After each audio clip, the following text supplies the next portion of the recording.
Hi, everyone. Welcome to the Asian Hustle Network podcast. Today, we have a very special guest with us. His name is Joe Jitsukawa.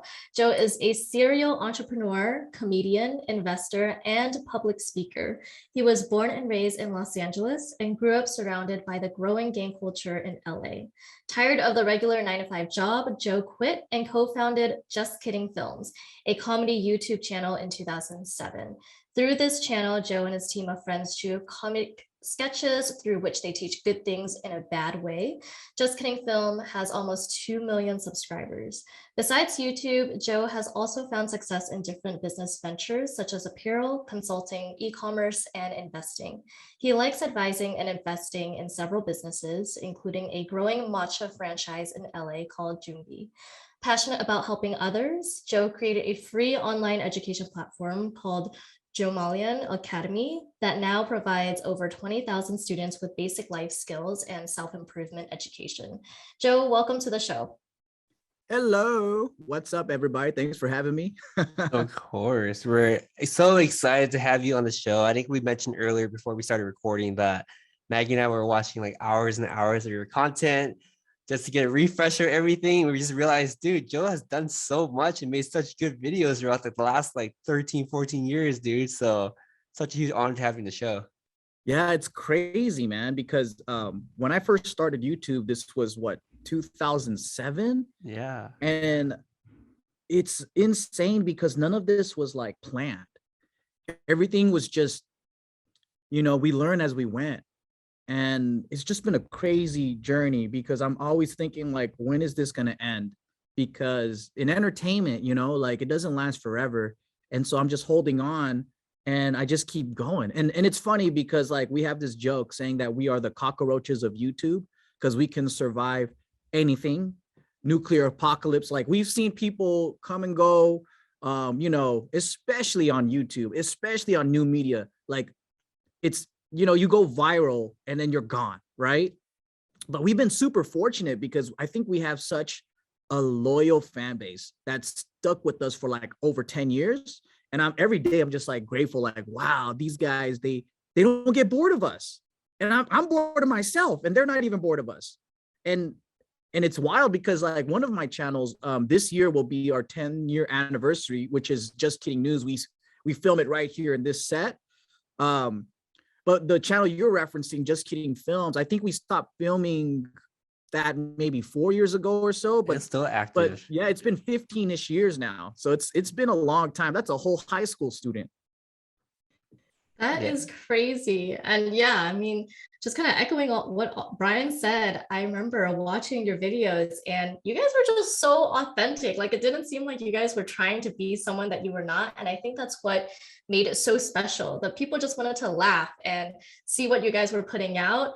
I know you mentioned that like all of this was so unexpected, but I want to know, like, did you guys even have like goals that you wanted to set forth in mind? And what were you expecting at the time? Like, did you want some sort of achievement out of, creating all these YouTube videos? Or was it just more of like, let's just have fun and, go with the flow? Well, we don't know what's going to come out of this, Yeah, I guess it did start with a mission. And in the early 2000s and also like the late 90s, right?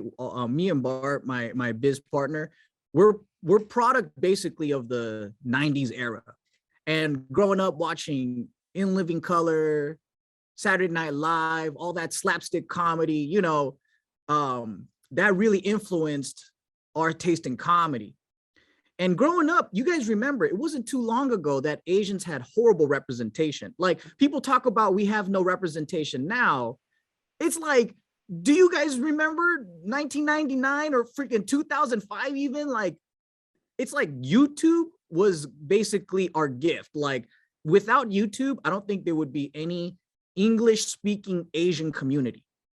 Like we didn't have Hollywood. Like Hollywood was just like kung fu masters and maybe like a liquor store owner in like a movie or something. We never became lead characters, but now you have so many people who are lead characters, and I feel like it's so awesome to be a part of all of that. But in the early ages, I remember watching comedy and I remember watching comedians and like, even with the OGs like Margaret Cho and like, even like the second wave, like Bobby Lee's and stuff, I was like, damn, this is so cool. I wish there was more of that out there, because some of the stuff I didn't relate to, because a lot of the Asians on TV, they weren't like the SGV Asians, they weren't like the LA Asians, they weren't like the NorCal Asians. They were like maybe Asian kids that grew up maybe in white neighborhoods, because most of those characters were like written by maybe Jewish kids in Hollywood who were like, oh, I remember growing up with the Asian kid like this. And then that was their portrayal of them, right? But for me, when I was doing this stuff, I was like, dude, how come there's nothing for us? Like, Black folks, they have In Living Color that tells the stories of like their neighborhood and the comedy that goes behind them. And then like all this other stuff, I felt like being made fun of, but I didn't feel like they were laughing with us. So I was like, let's create content that like we can relate with, like shit that we want to see that's out there, that's authentic to us, like the stuff that goes on in our household. How funny it is when it's like, the cultural differences even within the house, when the parents are foreign and immigrant, and then you're like the first generation growing up in America and all the difficulties we have to go through. And let's do it with a comedic twist, And I that was always my mission, is like, let's create content and stories and things that we grew up with, like in our community. And although I'm Japanese American, sometimes I feel more Vietnamese than Japanese, or more Chinese, because let's face it, in America, it's like a huge melting pot, right? And you might be spending more hours with a different culture than your parents. And then you start to absorb that, and you start to like become that, and you start to, have little elements of who you are based off all these cultures. And that's how we got to learn, like, all of these different accents and the nuances. And you spend hours and hours at your friend's house, you're going to be able to copy their Korean uncle, or like their Vietnamese mom, or whatever, right? And then you get to see the nuances, but the things that bring us together, like our parents beating our asses when we don't get a good grade, or like whatever, we can all laugh at that. Like, we're laughing in pain, but we can all relate. And that's the kind of stuff we wanted to create. I love that a lot. And to be completely honest, I think it was only like within the last 5 years where I realized you were Japanese, because all your videos, you have skits of like Vietnamese accents, Korean accents. I'm just like, wait a minute, Joe's Japanese? What the hell? Bro, we actually made it a point to never reveal our race or ethnicity, because Bart's Chinese and all that. And when we first started, right, we were just doing, Cholo characters from East LA. We were doing, Chinese, Vietnamese, Korean, whatever, right? And when we started reading the comments, there were a lot of people like fighting over what ethnicity we were. And I remember back in the day, Asians weren't like standing in solidarity the way that they do now. Yeah. There was way more division. And then it's kind of like, even if you go to school, right? If you went to a place that had a lot of Asians, like the Koreans hung out with Koreans, the Chinese with the Chinese, and it was way more like separated. Now it's like everyone's more united. It's a pretty beautiful thing to witness.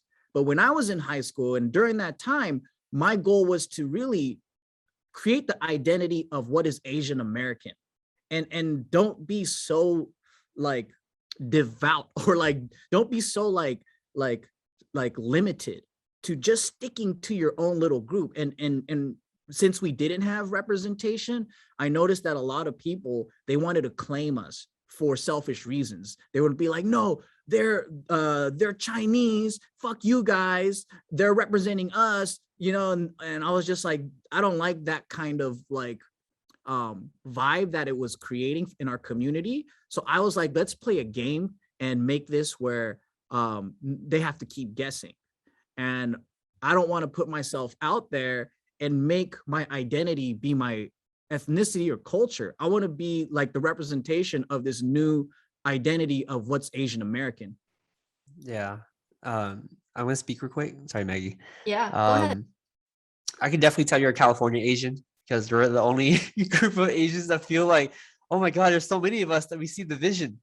Whereas like you talk to Asians in the Midwest, or like not from like the coast area, they're always like, what are you talking about? There's so little of us. Like we're always stuck together. And for us, it's like, dude, there's so many of us. Why are we so segregated? And it's like I could tell you immediately by that statement, you're a California Asian. That is so funny. Yeah, I definitely agree. And I just wanted to say, like, I think it's so compelling that you picked up on that so fast. Because Brian and I, we always talk about that. And I think there is still some little like hints of it here and there where we do normally stick with our own ethnicity, right? There is like Chinese that sticks with the Chinese, the Korean sticks with the Koreans, et cetera, et cetera. And a lot of it comes from our parents. You know, our parents teach us to like, you know, only stick with who and what you know, like don't try to venture out. And, you know, it's hard to trust people and stuff like that. And I think we adopt that mindset from a lot of our parents and our grandparents and stuff like that. And it wasn't until like after COVID when we're like kind of diving deeper into like learning about our Asian cultural heritage, where everyone is like, you know what, why is there so much division? We need to like stick together, and we're an Asian community, not, you know, Chinese or Vietnamese or Korean. You know, we have so many similarities in terms of our struggles, our upbringings and stuff like that. There's more similarities than there are differences. But for you to like notice that so early on when you were creating these skits and you know, when you were going into comedy and creating these videos, that you wanted people to like recognize that we're an Asian community and we need to work together to, you know, make sure that we're able to go forward together. That is something that's very, very compelling. Yeah, thanks. You know, it's I think being in comedy and like creating content, you start to see the world like as kind of like these big groups, you know, where like it's when you grow up, I think like you're just in your neighborhood with your small circle of friends, especially because the online world wasn't like what it is today, where you could become best friends with a middle-aged lady in the Midwest over a video game or whatever, right? Like they did have that, but it wasn't as like accessible, where now you can see a vlogger from every single country and see how they live. And it's bringing us way more closer. But since we were in the early stages of that, I was able to witness like how people would react to our content and then kind of adjust from there. So I feel pretty grateful that I was able to see that early on. Yeah, I feel grateful that you have too, because I'm being completely honest. Your content has shaped a lot of my like early teenage, mid 20 years just by watching it. Because I'll be honest here, like I was one of those unconfident Asian kids that I probably felt a lot more confident around other Asian people. But as soon as you walk to an atmosphere where it's not Asian anymore, I don't know how to hold myself. I don't know how to represent myself. I don't know how to like be myself, right? So I'm gonna ask you a really spicy hot topic. I want to talk about Asian male masculinity. Okay. And the reason why I asked that question is I remember seeing a comment that you made like months back regarding like Asian males are often portrayed as weak, nerdy, whatever. So I want to ask a question regarding that and like representing yourself as like an Asian male in comedy. Like, how did that really affect the way that you saw yourself and the way that you wanted other Asian guys to feel? That's a really good question, because like I remember, so I grew up in a predominantly Black and Mexican neighborhood, right? And some would call it the ghetto, right? So there used to be a big Japanese population. It's called the city's called Gardena, and it was a farm town back in the day in the South Bay here in LA. And then they as the city grew, you know, like so did the population change. But I was unaware of a lot of the things that were different from I would say like middle class world, right? Meaning like usually in poor places, violence is prevalent, right? And the idea of masculinity, especially in that era, the late 90s, early 2000s, was defined by gangster men, right? Like you listen to West Coast rap, whatever, the most baddest on the block, the most gangsterist, the most violent, right? That, and it was a violent era all around. Like I think, you know, it was pretty normal to get your ass completely beat by your parents, by siblings, by kids on the street. It was much more machismo in its way, right? So growing up, that's what I was used to. And so how I define masculinity, even moving here to Monterey Park, where it's predominantly Asian, I was in that world, and it was probably completely different from how other people defined it. And I also didn't grow up around timid, nerdy Asian men, right? My brother, he grew up around like that Venice Dogtown kind of crew, with the skateboarders and extreme sports people. And also like a lot of my Asian American friends were either like gang related or into, more of the delinquent behavior stuff. So they were wild, aggressive, high energy. I did have a few friends who fit the stereotype of like the nerdy textbook kid or whatever, right? I didn't know that was actually normal Asian and we were the weird ones. I had no clue. And also this is true in Hawaii too. If you go to Hawaii, like most of the Asian kids out there, they're doing what Hawaii stuff. You're outdoorsy, you're surfing, you're fit, you're outgoing. It's a totally different culture.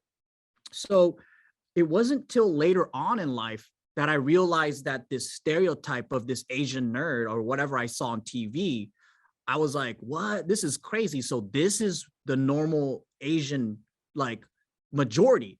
And then I would start traveling, I would start speaking, I would go to colleges and I would see all these like more nerdier kids or whatever. And I'm like, oh shit, I've been living in the bubble. And so if you live in SGV or if you live in a LA area or whatever, it's not uncommon to seeing a macho, tough, like Asian dude walking down the street, full of tattoos, more blue collared, whatever, right?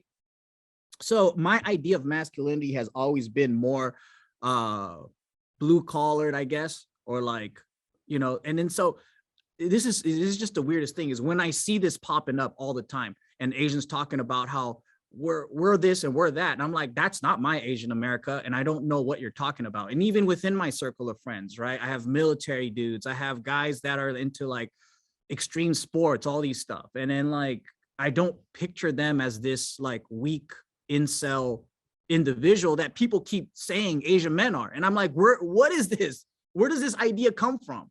So it's hard for me to relate, but I do know that it does exist. And for me, I think the idea of just being a masculine individual or someone who is comfortable in their own skin, that's the best. Confidence is just accept who the fuck you are and be proud of that. Because like, maybe you're not into fitness. Maybe you're not a macho dude. Maybe you like, you got to like what you like, and being comfortable with that, I think is what you got to love about yourself. And then to me, that's being comfortable in your own skin is masculinity. You don't have to prove to the world that you're someone. To me, that's insecurity. When you're like, I've been weak all my life, but now I got to show the world how fucking strong I am. To me, I'm like, why that shows even more that you're, I don't want to use the word effeminate because that's not a wrong or negative thing, but like, I can't really come up with fucking words, but it's more like, it's more, when we grew up, we said you were a little bitch. Because your insecurities are bleeding because you want to prove so much to the world, like everyone's looking at you, but no one gives a damn about you. Everyone's concerned about themselves, right? And I see this conversation coming up a lot from insecure human beings.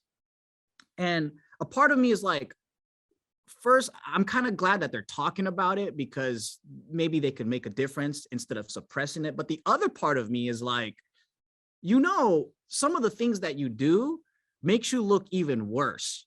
For example, when guys complain about how, let's say they don't like me because I'm Asian or whatever, they don't find me attractive because I'm Asian, right?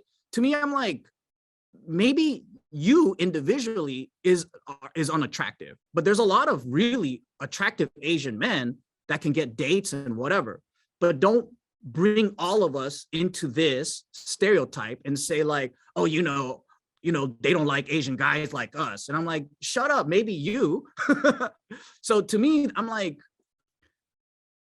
I really am not, I don't like to entertain these type of conversations and thoughts, because to me, what it does is it enhances insecurity. it actually does the opposite. When you're marching down the street and crying, please find me attractive, that's the most unattractive thing, right? If you're lecturing a woman to love you for who you are, that's hella unattractive. You should just be flirting. You should be, showing what a great personality you have. Like, just have a great conversation and just be comfortable in your own skin. And I know it sounds cliche, but it's really, it's just a really weird phenomenon to me, where a lot of guys are just complaining, like, treat me masculine. But it's like, dude, you don't complain to own your masculinity. You got to learn that confidence. Yeah, you bring up a really great point. And I think a lot of us tend to do that, right? A lot of us in the Asian community, whether it be about masculinity or not, and I hate when people start to generalize and kind of like accentuate and emphasize on the stereotypes. Like, we already have so many stereotypes to deal with, and there are people who actually just like reinforce them to begin with. And it's just like, there's no need to do that, right? And it does like speak volumes to what that person is thinking about themselves. Like, there are a lot of people who would find them attractive. Like, not everyone is like physically, physical appearance is everything. You just have to be confident in your own skin. And once people start seeing that, then people will become attracted to you. So I think you bring up a really great point. It's like, it really isn't about, the whole Asian community. You can't generalize those stereotypes. You can't emphasize those stereotypes. You just have to be confident, and you have to, show the world that you're confident. Otherwise, no one will, be able to agree with you. No one will be able to look at you and say like, wow, that is either physically attractive or mentally attractive, whatever it may be. Like, you just have to be confident and show that to the world. On a side note, Joe, you are attractive. So I just want to make it very clear that you are sexy as fuck. Oh man, should I leave this room? Hey, I never get to tell my idols that they're sexy. Okay, so this is the first time. But this phenomenon though, I do think it's happening beyond just Asians. Like, just redefining the word of what is masculine. It just seems like it's all around. Like it's not just within our culture. And I don't know, it's kind of interesting. You guys kind of see that happening too? Yeah, I especially see, like, I don't know about your experience, but like, as a 6'6" Asian, every time I meet Asian people that's not from California, the first comment I always get is, wow, you're so confident. Like they keep thinking we're extra cool. Like, the California Asians are extra cool because we're more confident, we're more this and that, we don't care. And I think largely because of that, it's like we never saw ourselves as a minority. That's a key word, right? We always saw ourselves as majority. So it's like, we don't know how to act like true minorities. We act like we're a majority because it's what we see every day, like macho Asian men. And I do agree with you. For the longest time, I didn't understand that term neither. Like, oh, like you're all nerdy and stereotype is all weird. I thought that was a pretty weird concept to me. I'm like, bro, like, just come to my hometown. You see a bunch of dudes you don't want to mess with. But yeah, I kind of want to shift the conversation a bit and talk a little more about yourself, right? And the reason why I say this, because I know I read a lot of your articles, especially the one released last year by AP, about you growing up in a very rough neighborhood. And I think for a lot of us, it's like we tend to hold on to a lot of who we were and kind of let that hold us back to who we can become, right? And you're a classic example of that, where it's like you didn't let your past hold you back. You accepted where you came from, who you are, what you learned. But the thing with all of us is that we have a hard time like reinventing ourselves and almost like unlearning the bad things and relearning the good things. So I want to talk to your experience too. Like, how many times have you like had to like really look deep down inside and reflect and be like, wow, like, I can't believe this is all happening. Me, this kid out of this city, my background, imposter syndrome is kicking in. I want to hear all about that. Yeah, I feel like all of us never really completely changed. Like you're still the same 10-year-old that you were. Like, you're probably gonna, like, have you ever remembered where, like, let's say you always wanted to do something, like you had a dream to go to a theme park, right? And you never got to go to Disneyland until you were an adult. But that was a dream that you had like when you were 9 years old, and you get to be like, finally, I'm at Disneyland as a 30-year-old man. And then I'm like, but your inner 9-year-old is like super happy, right? And I feel like all humans are exactly that. So you might physically change over time. We might look different, you might wrinkle, you might, get old, but then the things that you love, desire, the things that you want, it doesn't change very much. And so with that, like, although I've changed, obviously, like we're all meant to, and if you don't, then something's terribly wrong with you. But like, I don't really hold on to my old beliefs, because I think as we learn and grow, like we just keep moving forward. But I do look back and go, man, this is pretty awesome, because I never thought that life could be like this, like I didn't know that I was going to have an entertainment company for over a decade and be freelance, have a business, start investing into things. But then the way I operate is maybe different from other business people or whatever. Because a lot of my friends are very strategic in how they live life. Like they have a goal, they have a plan, they have a route, they take those steps forward. And I do that to a certain degree, because the way I go is I have like a feeling or an inspiration, and I go, you know what? This is missing. This is missing in the world. This is missing for me. Let me just do it and see where it goes. And I take little baby steps towards something. And then before you knew it, I'm at the top of the mountain. And I wasn't aiming to go to the top of the mountain. I was just kind of going through this trail. That's pretty amazing. I mean, it is interesting to see how different people strategize their lives differently, right? And I totally understand. I think especially, well, I wouldn't say like, especially in the Asian community, but a lot of people, they want to plan their lives out. They want to, have a kid by this age, or like get married by this age, or have a job by this age, and everything is planned out and they can't miss a beat. Yeah. Right. But it's interesting to hear you say like, maybe this is something missing in my life. I'm gonna fulfill this. I'm gonna go for it. But some people may never get to that top of the mountain, but you're actually able to make those steps to get to that mountain, right? Even if it's spontaneous. Mm-hmm. So I love that you have this sort of, ability to really take a step back and like reflect on your life and be like, okay, what's missing in my life and what do I need to do to achieve it? And I mean, we can definitely see that a lot has came to fruition, based on everything that you've gone through and everything that became successful for you.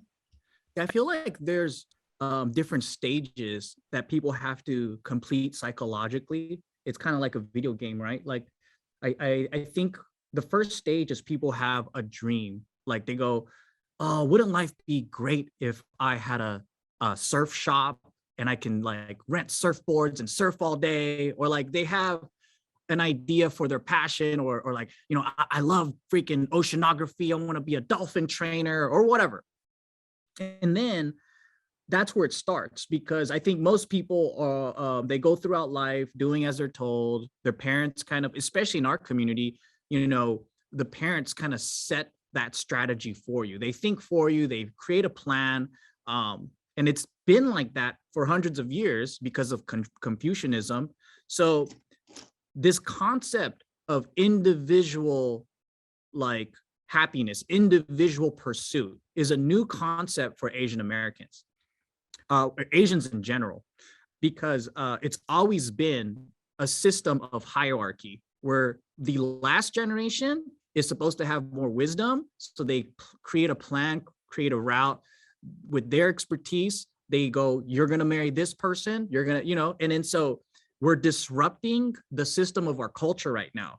So when when they move to a Western nation and the philosophy is more individual rather than the family unit, it kind of creates a lot of tension because our parents are trying to do what they were taught how to do it, right? And they followed the system.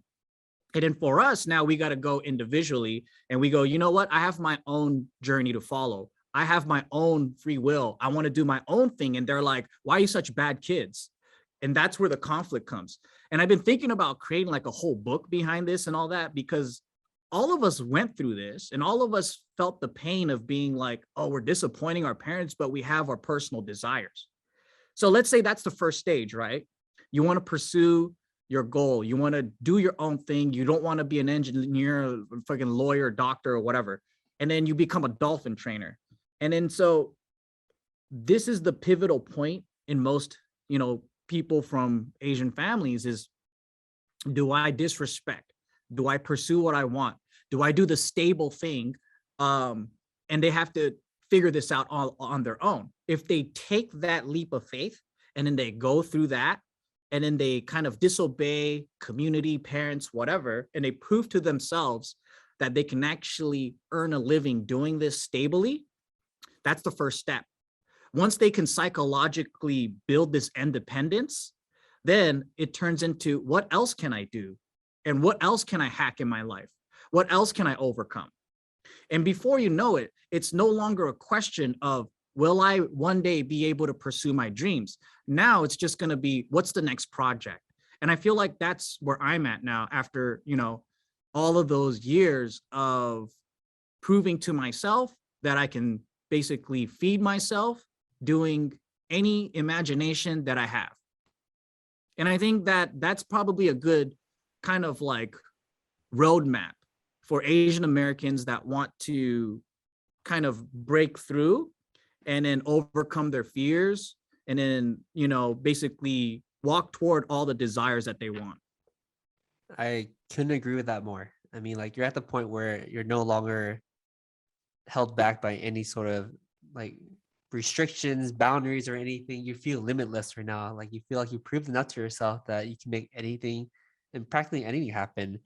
And that's from accumulation of years and years of little wins that compile up together that really showed you, hey, I can do it, and I can do something really amazing in my life. And that's honestly an amazing spot to be, man. So huge congratulations on that.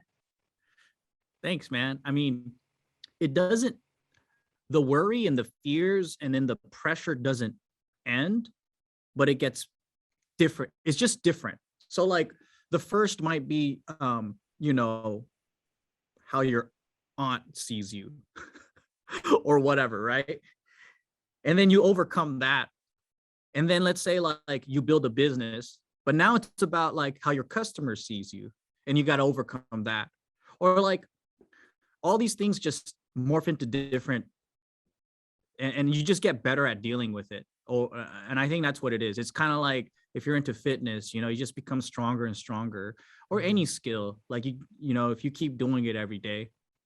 Definitely. Consistency matters, man. And you just become a better and stronger person.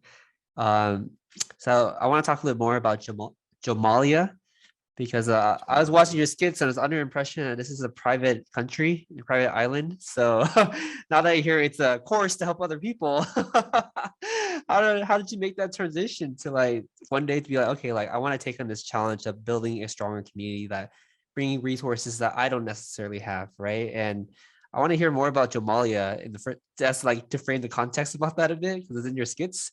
But I want to hear about like what led you up to like the creation of this course. Yes. So basically, over all of these years, right? Like I would get a lot of messages from fans like, hey, I want to pursue like this and that, and like, how do I do it?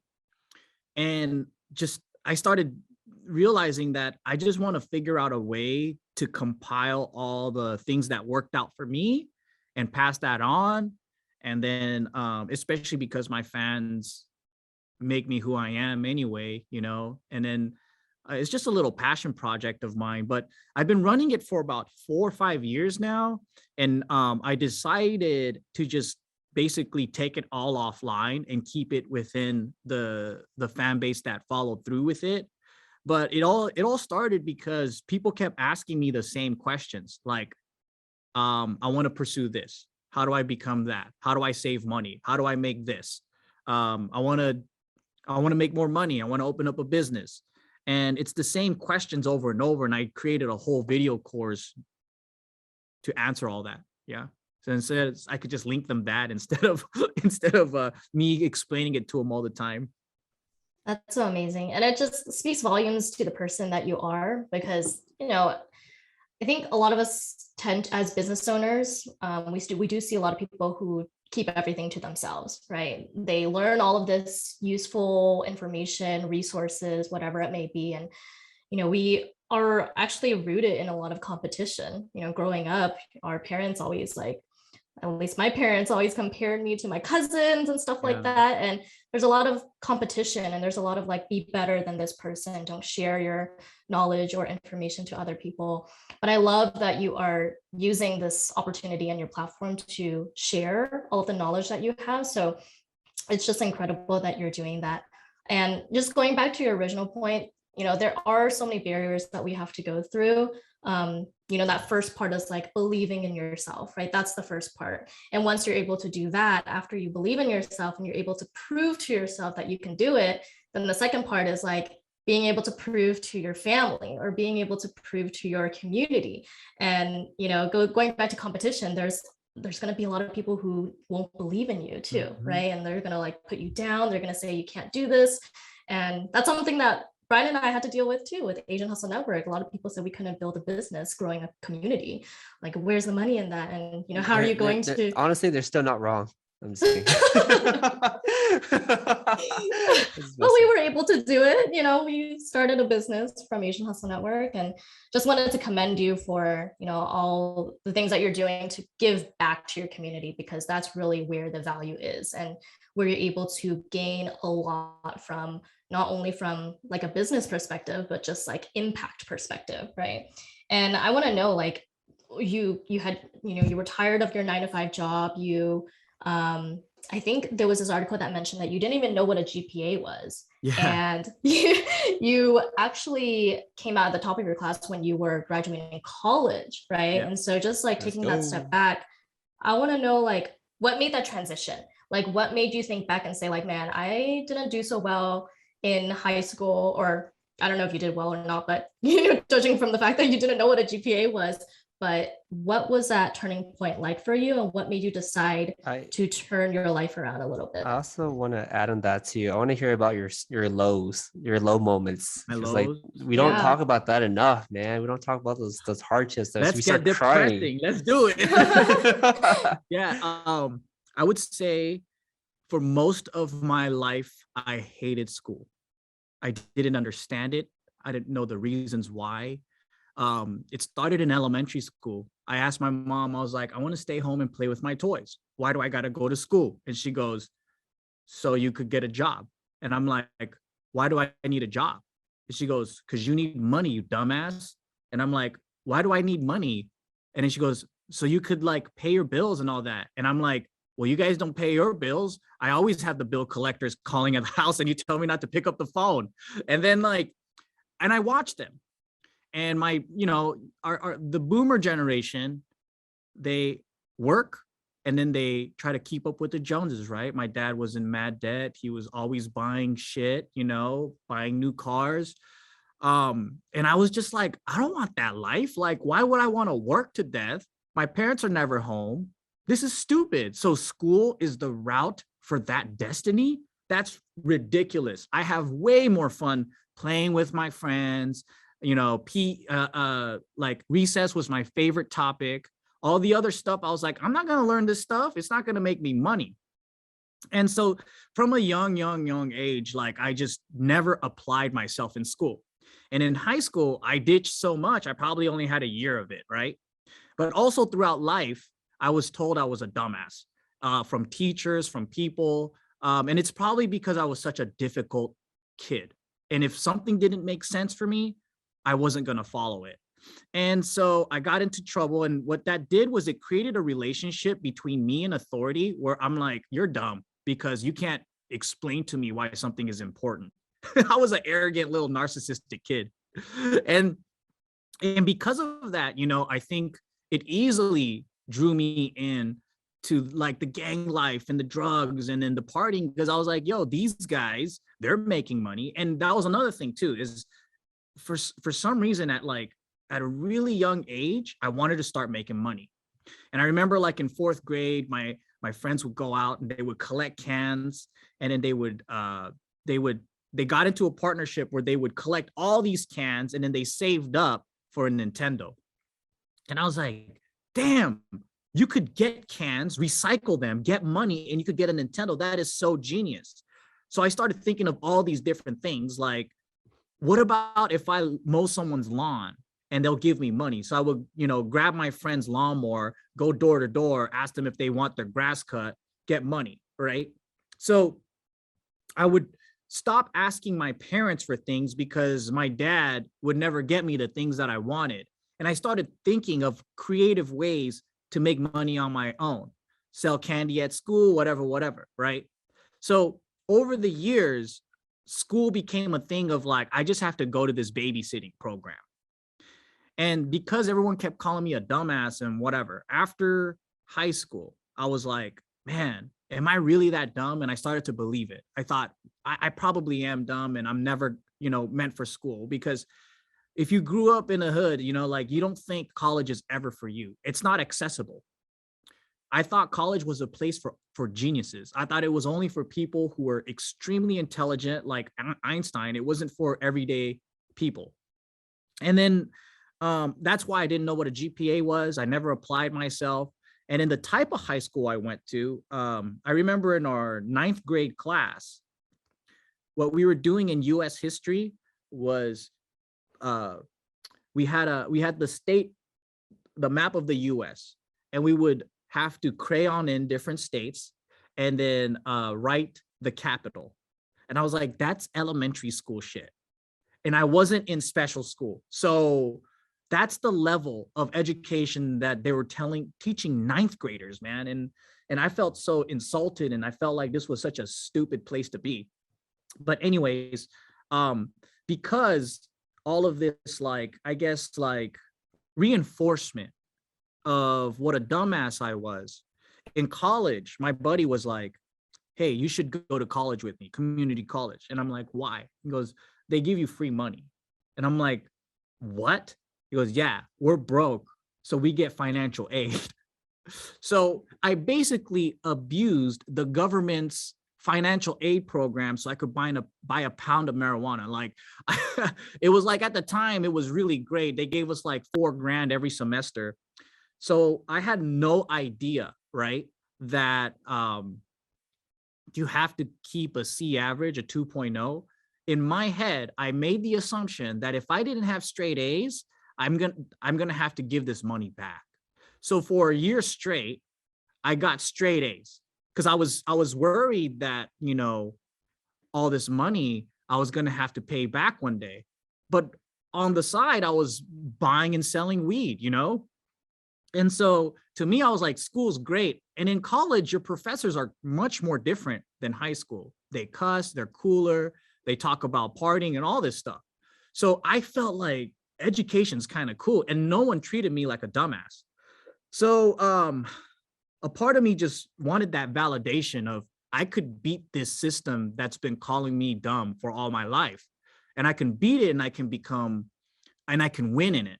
And so I just wanted to get good grades to basically prove, I don't know, no one was watching me, but I wanted to prove to myself that I can win in something that is, who I thought was only for smart people. And that became kind of my introduction into the mainstream world.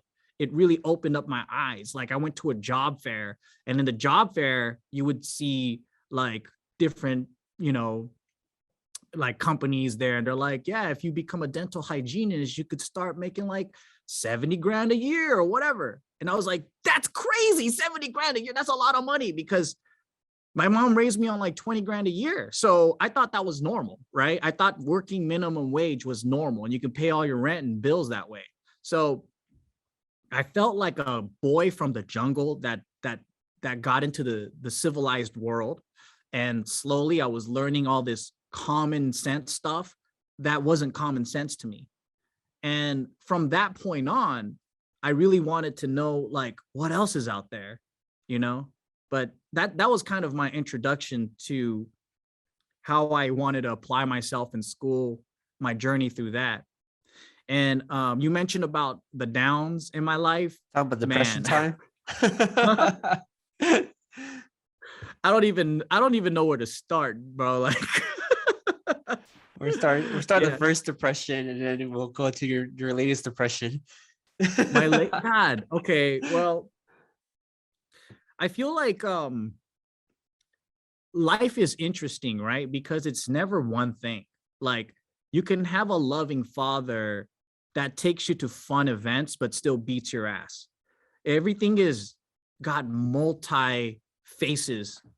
And then I think right now we're living in a world where people are being kind of stereotyped as one thing. Like, oh, you are this, you are a chauvinist, you are, and then especially now, like people are really like all up into titles, but I don't believe a human being is one thing and they can never be one thing, right? But I think like you can be in a shitty situation, but find the joy in it. And I think that's where my comedy comes from, because there were times, really, really dark times, like when I was going through all the lowest points in my early years. I remember coming home from like a party binge at like 14 years old. And my mom was like, did you even notice that your father has been gone for a week? And then at that time, I was like, I was high every single day. So I'm like, I said no, and I went to sleep. And my mom fell into a spiral of a depression. And I remember being like 14 thinking like, Mom, you are a weak ass bitch. You trapped yourself in the room. And now I have to be the man of the house, and somebody has to make some money in this house. So I started upgrading from selling weed to ecstasy because it made more money. And I never wanted to be home. And I think that like that point is when I felt completely independent, but also lonely. And I found myself with a handful of other kids that were just kind of neglected, right? And I remember like at such an early age, it's a weird point when you can't trust anybody. Like you can't trust your own parents, you can't trust the friends that you're with, and it made me extremely isolated and sad. But at the same time, it taught me the most craziest independence, like where I felt like I could live through anything at that point, because I was too young to work and to pay my own things, but I figured out a way to eat. I figured out a way to sleep in different places. I figured out like how to kind of survive. And all the things that I learned from there, I feel like it kind of pushed me to who I am today. But yeah, like whenever I talk about the lows, it's hard for me to only talk about lows because there's always like the highs that come along with it. Like there are, of course, there was a lot of depression and all that, but also there was a lot of fun partying too. Like you get a bunch of like high school kids together with no adult supervisions. Some of the best memories came from that shit, So it's hard to say like, yeah, it was a tough time in my life, in my family. And I think I take that philosophy for everything. Like, life constantly has these ups and downs that we can't control. And I would say like recently, I would say like the climate has changed for comedy. This is something that's really, I guess, sad for me, but I'm trying to figure it out right now. But we're living in this culture of like everything is canceling. Like you're wrong for saying this. A lot of it's popular to virtue signal. It's popular to be like a hall monitor, right? And you guys might be saying like, oh, you guys, JK, you helped out the Asian community. But now there's a completely different narrative of people saying that we damaged the Asian community. And everyone has different perspectives. That's fine. But I feel like it's very unfair to sit there and condemn those without having a conversation. I never did that. Like I never pointed fingers. I never wanted to like throw rocks at people without even understanding who they are. And it's so much easier to cast judgment and say like, you guys are a bunch of fuckheads and all you did was hold us back. And I'm like, really? Did we really destroy the whole perception of who you are, a complete stranger? That makes no sense to me. It breaks my heart, like, because of how much I gave to the community. But at the same time, I know that the world is kind of changing in the way that they see things, and then the way they see comedy is changing. So it's like a good lesson for me to kind of figure out the new era and how to navigate through that. Yeah, you bring up a really good point. I mean, we are going through this new like generation, and this whole cancel culture is really, really big. And I think certain points in time, like certain cases, like, okay, that's understandable, whatever. But a lot of people tend to generalize. And even if it's like 10 years ago, they'll like find something to nitpick, right? And same thing for Asian Hustle Network. There's a lot of people who are really, really grateful for the community. But then, sometimes you'll get people who are hating on you, and that's, everyone's entitled to their own opinion. But I do agree with you. Like, you can't be generalizing and blaming if you don't even have the time to like sit down and have a conversation with them and try to understand, because it's easy to like point out every little single bad thing, but like, what is that person doing to help the community? Like, what, yeah. Yeah, it's easy to me to, I think it's so easy to point the finger and judge, but I wish the world had a little bit more empathy. Right. And like, if we could just, I feel like a lot of people, they have their own reasons, right? And perspectives of why they do something. And to me, I'm so interested in what makes, like, what's their motive? Why do they do it? Instead of just passing judgment and saying like, oh, I know why they do it. They do it because they hate us. And it's like, that's not always the case.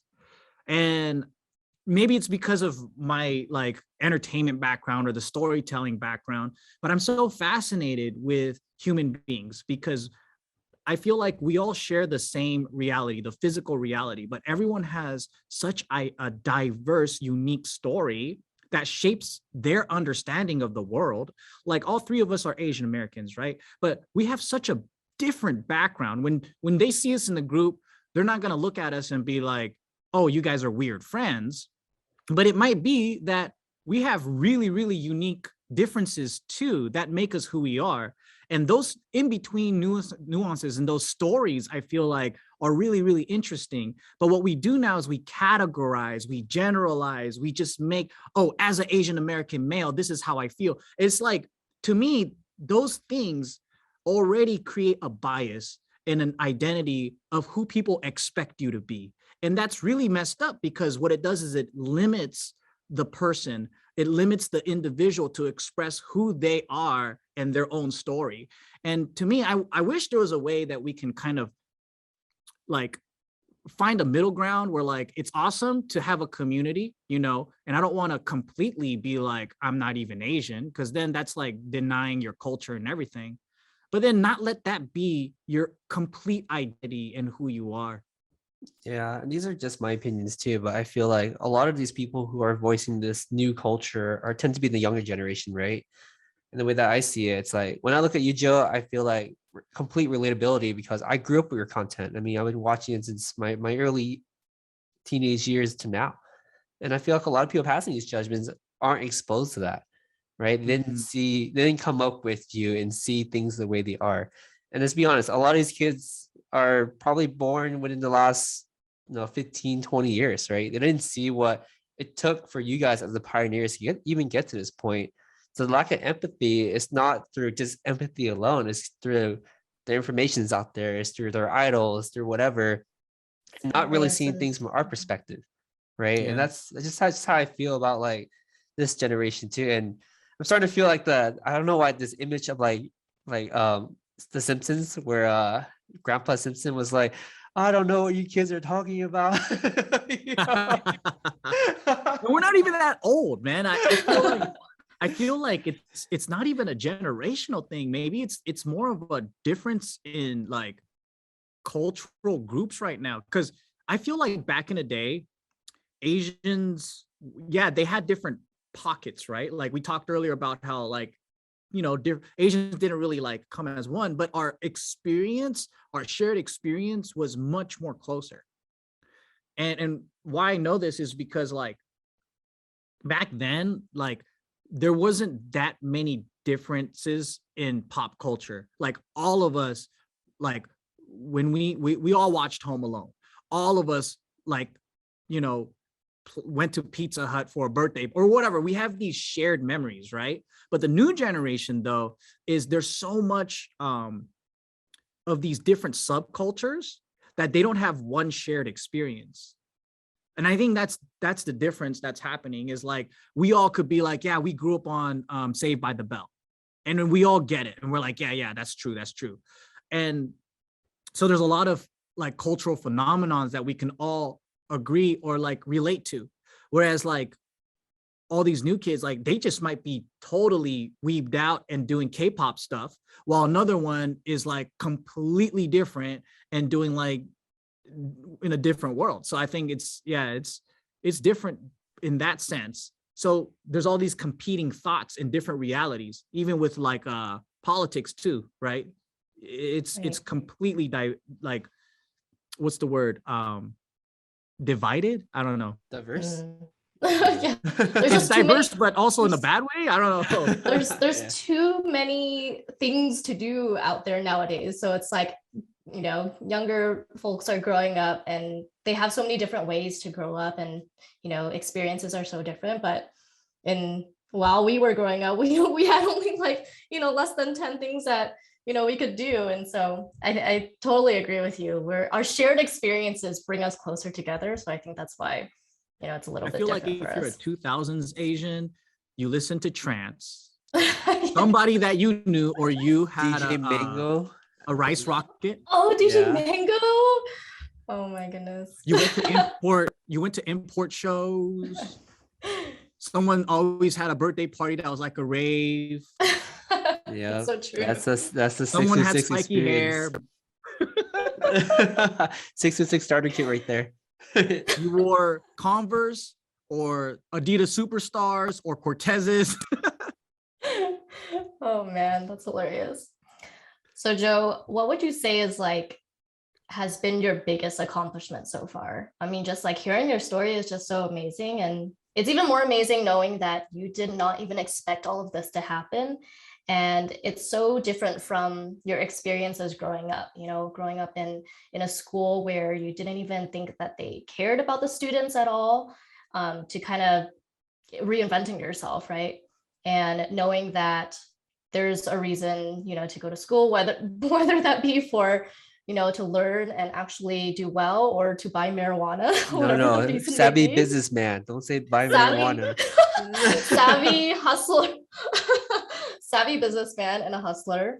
But what would you say is like collectively your biggest accomplishment? That I'm on this podcast. Hey. I'm finally on the Asian Hustle Network podcast. No, it's God, that's a hard question, because it's like, was there one thing that made me feel super accomplished?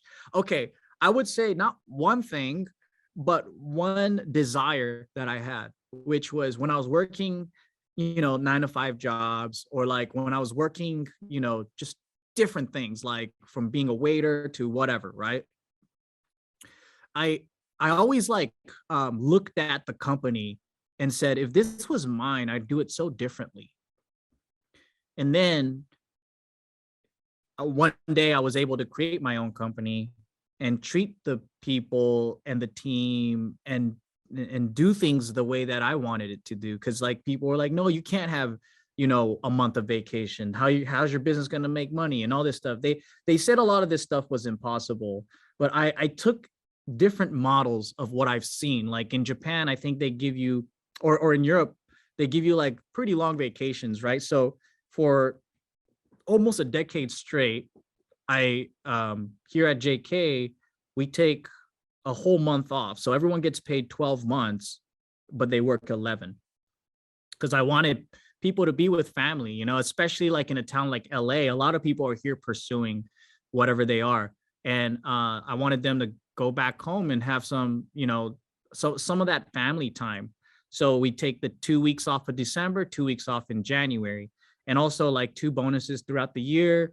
And we share a lot of our profits. But to me, I know that it's possible because we're a small company. And at one point, the biggest, team we had was about 30 people on payroll, but it's still small compared to like a major corporation or anything like that. But the kind of memories and the camaraderie and the things that I was able to create based off of whatever I wanted, that's when I was like, dang, this is awesome. Not only that I achieved the dreams that I wanted to, I was able to take hella people along with me on the journey.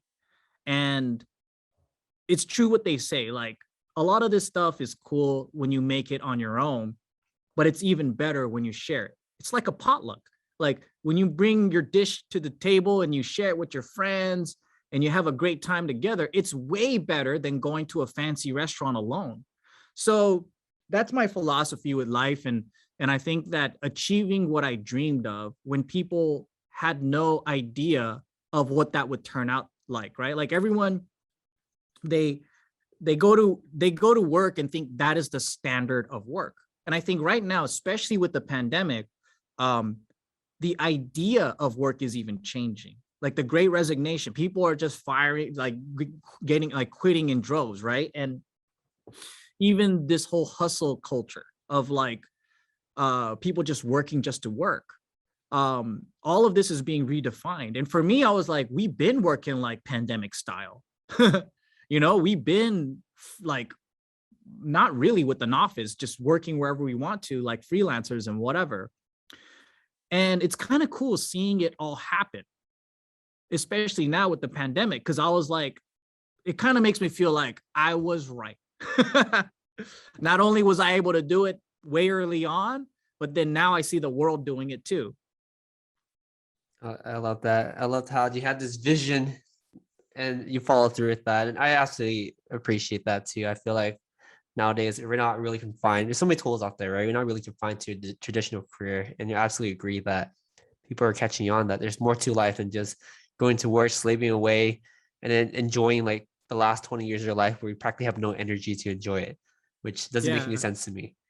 So Joe, I love hustling though. Like I love working. I think that it's cool, but it's the intention and the motive and not burning out, but hustling toward like even I hustle to relax, like relaxing is hustling too, because it's like you need the rest so you can progress, right? You gotta chill before you like go out, and it's a balance. You gotta sleep or else it's just toxic hustling. Yeah, I absolutely agree. So hey, Joe, we have one final question, and that question is, you've been in a partnership with Bart for so long now. You're practically married to the guy.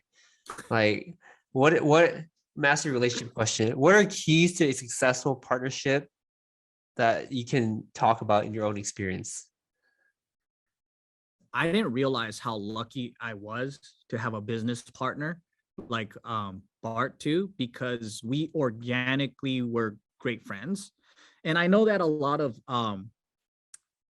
it's like people out there go through partnerships, groups and stuff, and they go through like this unfortunate like breakup or whatever. And I've seen it. And I felt so lucky all the time because for one, we're very similar in personality. So we did the whole Myers-Briggs test, and he is an INTJ and I'm an ENTJ. So I'm the extroverted version of what Bart is. And I think that having a like-minded business partner helps, but more than that, it's being able to communicate completely honest all the time without holding resentment, without holding anything back, and also thinking of the company first and knowing the difference between your ego and what you want for the company. So sometimes we get things mixed up with, I think this is going to be great for the company, not knowing that that's a selfish need. That's just something that you want to like, you doing it because you're prideful, right? And once you can work that out, then it's smooth sailing, because then your partner's going to feel like you got their back all the time.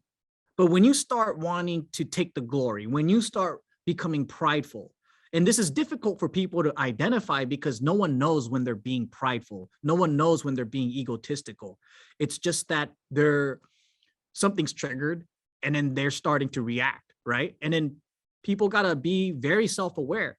So yes, me and Bar, we've been through many arguments and all that stuff, but there's a level of trust of never fucking each other over. There's a level of trust of like, I know that what he says is what he means, because some people can become passive aggressive or some people can be biting their tongue. But I think that in order to achieve something, you have to be completely honest and you got to be able to communicate. And if you try to be modest in the business place between two partners, you're going to end up resenting the other partner, because you're like, well, I fucking bet my back over for you. And it's like, they never fucking asked you to. You should have just been honest from the start. Say what you want. And when you hash things out, you just got to move on. And it sounds pretty like cliche and like, duh, but it's interesting how many people are afraid of conflict, are afraid of speaking their mind, are afraid of being like completely honest with each other. And I think the reason why things break up is because of that and selfishness. Man, that was so powerful. I was like almost tearing up, and just hearing you say that you feel so lucky to have a partnership with Bart like that. I mean, you two are such amazing people. You know, we've spoken to Bart separately, and you guys are very, very alike. That is true. And you guys both really care about the community. And I'm just, both Brian and I are just so happy for the both of you. I know, we're extremely grateful for the both of you. And Maggie's a lot stronger than me. She almost cried, but I was crying, Yeah.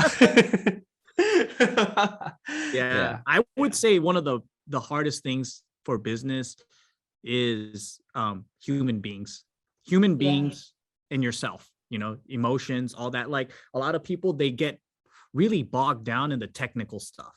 Like, oh, what's the best product and what's the best system? And it's like, but they don't even take the time to look at how they process information, or like how they treat other people, or like how do they even know themselves? And I love business because it's almost like a slap in the face with the reality, and you get to look at yourself in the mirror and you can't hide. And then it's the best way to develop, well, at least for me, yourself, when you can't really hide from the fact that if you don't have customers, your product just sucks. You got to face it. You can make all these excuses as you want, or like there's a lot of pain that comes along with it, but it's a lot of growth too. And I'm hella fortunate with that. Yeah, absolutely. Thanks so much for sharing that, Joe. So where can our listeners find out more about you and Just Kidding news and everything that you have going on online? Yeah, so I'm really not this serious on my other platforms. I fuck around a lot. It's just for this, I felt like I got to get deep down and personal. But if you want to listen to me and my buddies shoot the shit and have a good time on a news channel, it's Just Kidding News. You can check that out on YouTube. Also, I have a personal channel where I just go around and, again, like mess around, adventure. It has nothing to do with my businesses. Sometimes I'm just going on vacation all the time. That's my name, Joe Jitsukawa, on YouTube. And same for my Instagram. You can just see me messing around. I think like all I do is just mess around. That's what we love most about your content anyway. I hear you. I hear the secret sauce is just to mess around. Yeah, just gotta have fun. Yeah. Awesome. We'll leave all of that in the show notes. Joe, thank you so much for being on our podcast today. It was awesome having you on. Thanks for having me. Thanks so much, Joe. We appreciate it.